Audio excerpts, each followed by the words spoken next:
क्या आपने कभी सोचा है कि मरे हुए इंसान को रस्सियों से बांधने की जरूरत क्यों पड़ती है? क्या उसे भाग जाने का डर है, या इसके पीछे कोई ऐसी गहरी सच्चाई छुपी है जिससे हम आज तक अनजान हैं? जरा उस दृश्य को याद कीजिए। एक सफेद कफन में लिपटा हुआ शरीर, चार लोग उसे अपने कंधों पर उठाए हुए, सामने रास्ता, पीछे रोते बिलखते लोग, और बीच में वह इंसान जो कभी इसी भीड़ का हिस्सा हुआ करता था। लेकिन क्या आपने कभी उस सफेद कफन के नीचे छिपी उस सच्चाई को ध्यान से देखा है, जिसे हम रोज देखते हैं लेकिन समझते नहीं? अगर आप गौर करें तो पाएंगे कि मरने के बाद इंसान के शरीर को सिर्फ ढका नहीं जाता, बल्कि उसे रस्सियों से बहुत कसकर बांधा जाता है। हाथों को, पैरों को, कमर को, और सबसे ज्यादा ध्यान दिया जाता है पैरों के दोनों अंगूठों पर, जिन्हें एक दूसरे से बहुत मजबूती से बांध दिया जाता है। ये कोई हल्की फुल्की गांठ नहीं होती, ये कसकर बांधा जाता है जैसे कोई कीमती चीज है जिसे खुलने नहीं देना। और यहीं से दिमाग में पहला सवाल पैदा होता है। वह इंसान अब मर चुका है, वह हिल नहीं सकता, वह भाग नहीं सकता, वह किसी का विरोध नहीं कर सकता, वह किसी को नुकसान नहीं पहुंचा सकता, वह बस एक डेड बॉडी है। फिर उसे इस तरह बांधने की क्या जरूरत है? क्या यह सिर्फ उसे गिरने से बचाने के लिए है, या इसके पीछे कोई ऐसा गहरा कारण छिपा है जिसे हम जानना नहीं चाहते? यहीं से गरुड़ पुराण का डरावना और रहस्यमय संसार शुरू होता है। गरुड़ पुराण कोई साधारण धार्मिक ग्रंथ नहीं है, ये कोई पूजा पाठ की किताब नहीं है जिसे सुबह शाम पढ़कर हम खुद को पुण्यात्मा समझ लें। गरुड़ पुराण एक चेतावनी है, एक ऐसा ग्रंथ जो इंसान को उसकी सीमाएं दिखाता है, जो ये बताता है कि मृत्यु कोई एक सेकंड में खत्म हो जाने वाली घटना नहीं है। ये एक लंबी प्रक्रिया है, एक ऐसा सफर जो शरीर के छूटने से शुरू होता है लेकिन आत्मा के लिए बहुत बाद में खत्म होता है। जिस पर डॉक्टर कह देता है I am sorry he is no more, हमारे लिए वही पल सब कुछ खत्म कर देता है। परिवार टूट जाता है, रिश्तेदार रोने लगते हैं, घर में सन्नाटा छा जाता है। लेकिन गरुड़ पुराण कहता है कि उस पल खेल खत्म नहीं होता, बल्कि उसी पल खेल शुरू होता है। जब प्राण शरीर को छोड़ते हैं तो शरीर उसी समय निर्जीव हो जाता है। मेडिकल साइंस इसे कोशिकाओं की मृत्यु कहता है। दिल रुक जाता है, दिमाग काम करना बंद कर देता है, ऑक्सीजन सप्लाई खत्म हो जाती है। लेकिन आध्यात्मिक दृष्टि से देखें तो उस कमरे का माहौल अचानक बदल जाता है। गरुड़ पुराण में बताया गया है कि मरने के तुरंत बाद आत्मा को यह एहसास ही नहीं होता कि वह मर चुकी है। यह बात सुनने में अजीब लग सकती है, लेकिन इसे ऐसे समझिए जैसे आप किसी बहुत गहरे सपने में हो। एक ऐसा सपना जिसमें सब कुछ असली लगता है। जब आत्मा शरीर से बाहर निकलती है तो उसे लगता है कि वह सो रही है या बेहोश है। वह अपने ही शरीर को बिस्तर पर पड़ा हुआ देखती है, वह अपने परिवार वालों को रोते हुए देखती है, वह अपनी पत्नी को, अपने बच्चों को, अपने माता पिता को पुकारती है। वह कहती है मैं यही हूँ, मैं जिंदा हूँ, तुम उस शरीर को देखकर क्यों रो रहे हो? लेकिन यही सबसे बड़ा झटका होता है, उसकी आवाज कोई नहीं सुनता। वह किसी को छूने की कोशिश करती है लेकिन उसका हाथ हवा के आर पार निकल जाता है। वह चिल्लाती है, गुस्सा करती है, परेशान होती है, लेकिन कुछ भी नहीं बदलता। और उसी पल उसे एहसास होता है कि उसका इस दुनिया से कनेक्शन टूट चुका है, वह अब इस शरीर की मालिक नहीं रही। और दोस्तों, यहीं से असली खतरा शुरू होता है। गरुड़ पुराण कहता है कि मृत्यु के बाद के पहले कुछ घंटे आत्मा के लिए सबसे खतरनाक होते हैं। यह वह समय होता है जब आत्मा सबसे ज्यादा मोह में फंसी होती है। जिस घर में उसने पूरी जिंदगी बिताई, जिस शरीर को उसने सालों तक संवारा, खिलाया पिलाया, सजाया, उसी को वह इतनी आसानी से कैसे छोड़ दे? आत्मा कंफ्यूज हो जाती है। उसे लगता है कि अगर वह दोबारा उस शरीर में प्रवेश कर जाए तो शायद सब ठीक हो जाए, शायद वह फिर से सांस लेने लगे, शायद वह वापस आ सके। यही वह कारण है जिसकी वजह से शव को तुरंत बांधा जाता है। यह बांधना सिर्फ एक रस्म नहीं है, ये एक संदेश है। शरीर और आत्मा के बीच आखिरी दरवाजा बंद करने का तरीका है। अब सवाल उठता है कि शरीर को तो कहीं से भी बांधा जा सकता था, हाथों से बांध देते, कमर से बांध देते, गर्दन से बांध देते, लेकिन पैरों के अंगूठों को ही क्यों बांधा जाता है? इसके पीछे गरुड़ पुराण और योग विज्ञान का एक बहुत गहरा संबंध है। योग शास्त्र कहता है कि हमारे शरीर में हजारों नाड़ियां होती हैं, जिनमें प्राण ऊर्जा का प्रवाह होता है। इन नाड़ियों का एक सर्किट पैरों से शुरू होकर सिर तक जाता है और फिर वापस पैरों तक लौटता है। जब इंसान जीवित होता है तो यह ऊर्जा संतुलित रहती है, लेकिन मृत्यु के बाद यह ऊर्जा बिखरने लगती है। इसके बावजूद शरीर में कुछ समय तक बची खुची ऊर्जा मौजूद रहती है। पैरों के अंगूठों को बांधना दरअसल उस ऊर्जा सर्किट को तोड़ने जैसा है। ये एक तरह का एनर्जी लॉक है। पुराने समय के आर्षि मुनि ये जानते थे कि अगर पैरों को खुला छोड़ दिया जाए तो आत्मा को अपने पुराने शरीर में वापस लौटने का रास्ता मिल सकता है। अंगूठों को बांधकर प्रतीकात्मक और ऊर्जा के स्तर पर आत्मा को यह संदेश दिया जाता है कि यह शरीर अब उसका नहीं रहा, अब यह दरवाजा हमेशा के लिए बंद हो चुका है। लेकिन बात सिर्फ आत्मा तक ही सीमित नहीं है। गरुड़ पुराण इससे भी ज्यादा डरावनी बात करता है।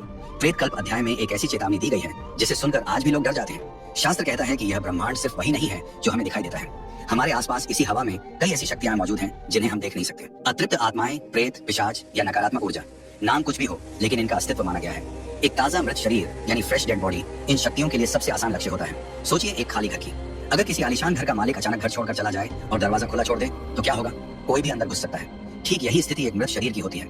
असली मालिक यानी आत्मा भ्रम और मोह में भटक रही होती है और शरीर खाली पड़ा होता है। शास्त्रों के अनुसार अगर इस शरीर को बिना सुरक्षा के छोड़ दिया जाए तो कोई दूसरी शक्ति उसमें प्रवेश कर सकती है। इसे प्रकाया प्रवेश कहा जाता है। इसी डर की वजह से शव को रस्सियों से, खासकर सुतली या नारियल की रस्सी से बांधा जाता है और बांस की अर्थी पर रखा जाता है। बांस को शास्त्रों में शुद्ध और रक्षक माना गया है। ये सब मिलकर एक तरह का सुरक्षा कवच बनाते हैं ताकि अंतिम संस्कार तक वह शरीर सुरक्षित रहे। अब अगर हम थोड़ी देर के लिए गरुड़ पुराण को एक तरफ रखें और विज्ञान की भाषा में सोचें तो भी शव को बांधने के पीछे ठोस कारण मिलते हैं। मृत्यु के कुछ घंटों बाद शरीर में एक प्रक्रिया शुरू होती है जिसे रिगर मोर्टिस कहा जाता है। इसमें मांसपेशियां अकड़ जाती हैं और शरीर सख्त होने लगता है। पुराने जमाने में जब शव वाहन नहीं होते थे तब लोग शव को कंधों पर उठाकर मीलों दूर श्मशान तक ले जाते थे। रास्ते बड़ खाबड़ होते थे।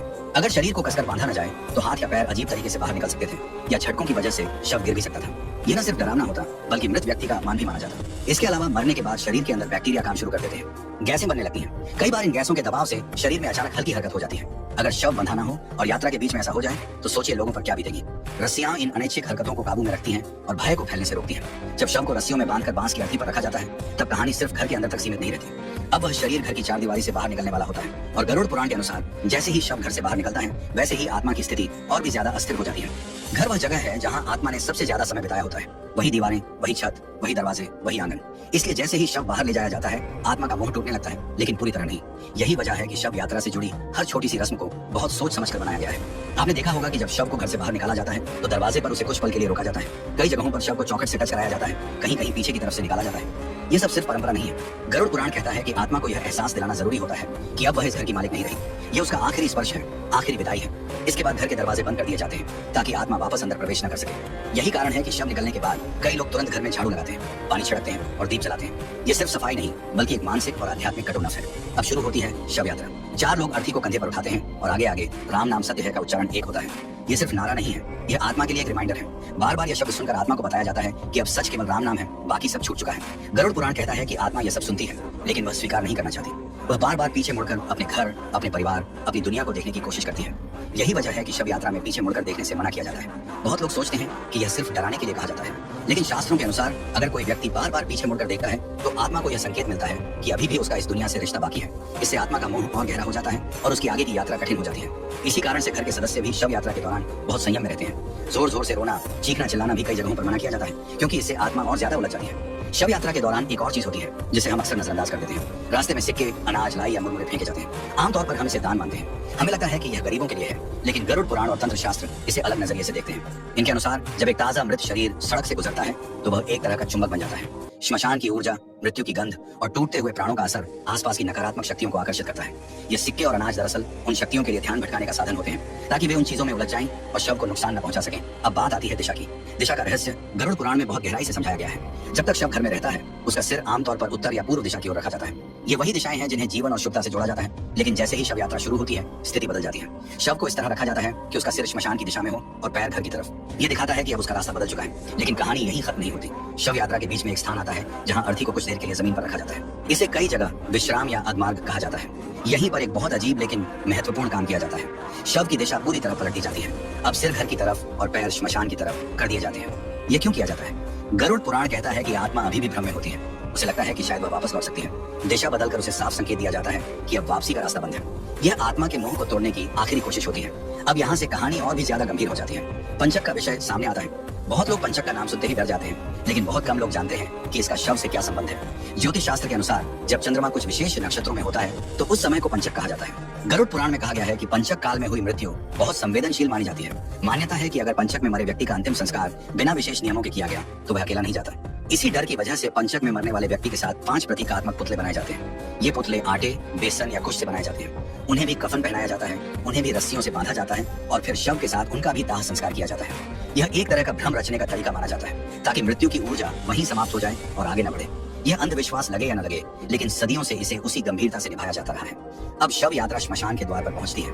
यहाँ से माहौल पूरी तरह बदल जाता है। गरुड़ पुराण के अनुसार श्मशान भूमि शिव का क्षेत्र है। यहाँ किसी भी प्रकार का झूठ, दिखावा या भ्रम काम नहीं करता। श्मशान वह जगह है जहाँ हर इंसान बराबर हो जाता है। राजा हो या भिखारी, अंत सबका एक जैसा होता है। जैसे ही शव श्मशान में प्रवेश करता है आत्मा को यह एहसास और गहरा हो जाता है कि अब सब कुछ बदल चुका है।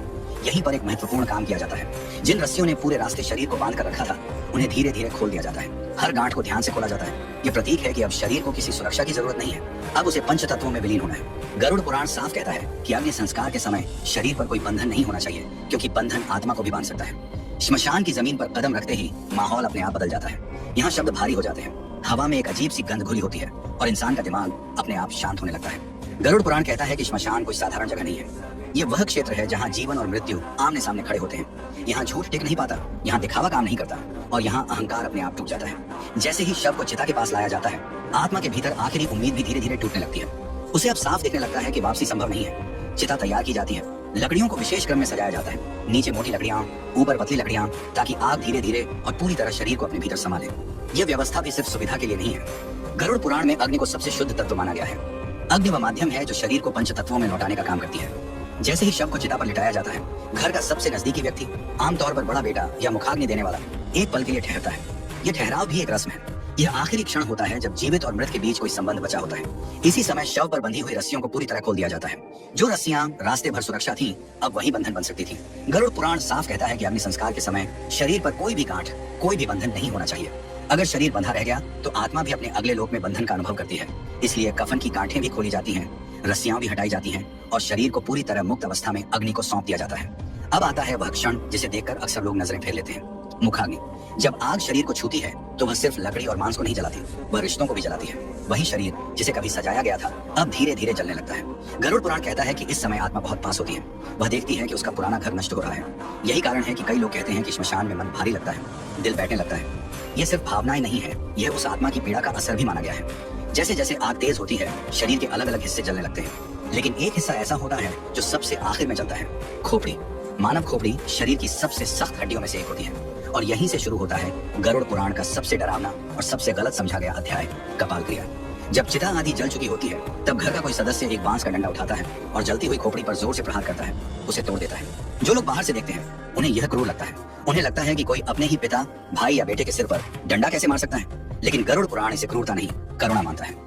योग शास्त्र के अनुसार मानव शरीर में 7 चक्र होते हैं और सबसे ऊपर सहस्त्रार चक्र होता है, जिसे ब्रह्मरंध्र भी कहा जाता है। योगी और सिद्ध पुरुष इसी द्वार से अपने प्राणों को बाहर निकालते हैं, लेकिन सामान्य इंसान के प्राण अक्सर निचले द्वारों से निकलते हैं और उसकी चेतना सिर के हिस्से में फंसी रह सकती है। गरुड़ पुराण कहता है कि कभी कभी आत्मा शरीर जलने के बाद भी अपने अहंकार, अपनी पहचान और अपनी यादों से पूरी तरह मुक्त नहीं हो पाती। वह उसी खोपड़ी के आसपास भटक सकती है। कपाल क्रिया उस आखिरी ताले को तोड़ने का कार्य है। यह आत्मा को यह संदेश देता है कि अब यह घर भी पूरी तरह नष्ट हो चुका है, अब यहाँ रुकने का कोई कारण नहीं है। यह एक तरह से आत्मा को जबरदस्ती आगे की यात्रा पर धकेलने की प्रक्रिया है। अगर हम इसे विज्ञान की नजर से देखें तो भी कपाल क्रिया का कारण साफ है। खोपड़ी के अंदर मस्तिष्क और तरल पदार्थ होते हैं। आग की गर्मी से अंदर भाप बनती है और दबाव बढ़ता है। अगर खोपड़ी को न तोड़ा जाए तो वह फट सकती है और जलते हुए टुकड़े चारों तरफ फैल सकते हैं, जिससे पास खड़े लोगों को नुकसान हो सकता है। इसीलिए यह क्रिया सुरक्षा के लिहाज से भी जरूरी मानी जाती है। जब चिता पूरी तरह जल जाती है और शरीर राख में बदल जाता है तब बहुत लोग मान लेते हैं कि सब खत्म हो गया, लेकिन गरुड़ पुराण कहता है कि यह तो सिर्फ भौतिक अंत है। आत्मा की यात्रा अब एक नए चरण में प्रवेश करती है। शरीर के नष्ट होते ही आत्मा पूरी तरह वायवीय रूप में रह जाती है। उसके पास अब कोई स्थूल शरीर नहीं होता, न हाथ, न पैर, न आंखें, न मुंह, लेकिन चेतना बनी रहती है, स्मृतियां बनी रहती हैं, भूख और प्यास का अनुभव बना रहता है। इसी अवस्था को गरुड़ पुराण सबसे पीड़ादायक मानता है। आत्मा न खा सकती है, न पी सकती है, न किसी से बात कर सकती है। वह श्मशान और अपने घर के आसपास भटकती रहती है। यही कारण है कि मृत्यु के बाद घर में कुछ दिनों तक दीप जलाया जाता है, मंत्र पढ़े जाते हैं और गरुड़ पुराण का पाठ किया जाता है। ये सब आत्मा को दिशा देने के लिए किया जाता है ताकि वह भ्रम में न भटके। अब यहीं से शुरू होती है 13 दिनों की प्रक्रिया, जिसे बहुत लोग सिर्फ रस्म समझ लेते हैं, लेकिन गरुड़ पुराण के अनुसार यही वे दिन होते हैं जब आत्मा को नया सूक्ष्म शरीर मिलता है। बिना इस शरीर के आत्मा आगे की यात्रा नहीं कर सकती। यही कारण है कि पिंडदान को इतना महत्वपूर्ण माना गया है। हर दिन दिया जाने वाला पिंड सिर्फ खाना नहीं है, बल्कि वह आत्मा के नए शरीर का एक हिस्सा बनता है। मित्रों, गरुड़ पुराण हमें डराने के लिए नहीं लिखा गया, बल्कि हमें तैयार करने के लिए लिखा गया है, ताकि जब वह दिन आए तो हम अंधेरे में न भटके, बल्कि सच को पहचान सकें। आज हम जिन रस्मों को अंधविश्वास कहते हैं, हो सकता है वे हमारे पूर्वजों की बनाई हुई सबसे गहरी मनोवैज्ञानिक सुरक्षा हो, क्योंकि मृत्यु अंत नहीं है, ये सिर्फ दिशा बदलने का नाम है। और याद रखिए, जो इंसान जीते जी मोह में फंसा रहता है उसे मरने के बाद रस्सियों की जरूरत पड़ती है, लेकिन जो जीते जी सच को समझ ले उसे कोई बांध नहीं सकता, न इस दुनिया में न उस दुनिया में। अगर आपको यह वीडियो सोचने पर मजबूर कर गया हो तो इसे लाइक कीजिए, शेयर कीजिए और चैनल को सब्सक्राइब कीजिए। जय श्री हरि।